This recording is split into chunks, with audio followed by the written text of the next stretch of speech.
Welcome to பைந்தமிழ் பாவை. திருவிளையாடல் புராணத்தில் இன்று நாம் காணப்போவது கல்யாணிக்கு கரும்பு கொடுத்தது. திருவிளையாடல் புராணத்தில் பல கதைகளில் சிவபெருமான் சித்தராக வருவார். எல்லாம் வல்ல சித்தரானது எனும் கதையும் கல்யாணிக்கு கரும்பு கொடுத்த கதையுடன் தொடர்புடைய கதையே. மக்களுக்கு அருள் புரிய விரும்பிய இறைவன் ஒரு சித்தராக தோன்றி பல சித்து வேலைகளை மதுரையில் செய்து வந்தார். இதனை கேள்வியுற்ற பாண்டிய மன்னன் சித்தரை அரண்மனைக்கு அழைத்து வர தன் அமைச்சரை அனுப்பினான். சித்தர் வர மறுக்கவே அரசனே நேரில் வந்து சித்தரை சந்தித்து ஊர் பெயர் வினவினார். பின்னர், நீர் எல்லாம் வல்ல சித்தராயின் கல்யாணியை நான் கொடுக்கும் இக்கரும்பை உண்ணச் செய்ய இயலுமா என கேட்டார்.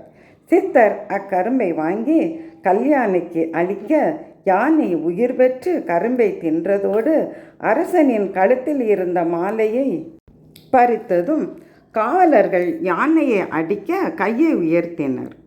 சித்தர் நிற்க என்றவுடன் அவர்களது கைகள் அசையாமல் நின்றன.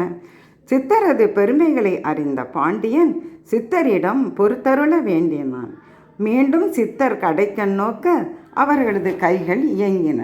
யானை அரசனது மாலையை மீண்டும் அரசனிடமே அளித்துவிட்டு கல்லானது. இவ்வாறு பல திருவிளையாடல் புராண கதைகளில் சிவபெருமான் சித்தராக வருகிறார். இந்த அழகிய சிற்பம் மதுரை மீனாட்சி அம்மன் கோயிலில் இடம்பெற்றுள்ளது. மதுரை மீனாட்சி அம்மன் கோயிலில் எத்தனையோ அழகழகான சிற்பங்கள் இருக்கின்றன. அவற்றையெல்லாம் பார்த்து மகிழ ஒரு நாள் போதாது. நம் முன்னோர்களின் கலை உணர்வை என்னவென்று சொல்வது? பழந்தமிழரின் திறமைக்கு சான்றாக விளங்கும் உயிர் துடிப்புள்ள இக்கோயில்களையும் அதன் சிற்பங்களையும் பாதுகாப்பது நமது கடமை அல்லவா? சங்கம் வைத்து தமிழ் வளர்த்த நகரம் என்ற பெருமையை பெற்றது மதுரை மாநகரம்.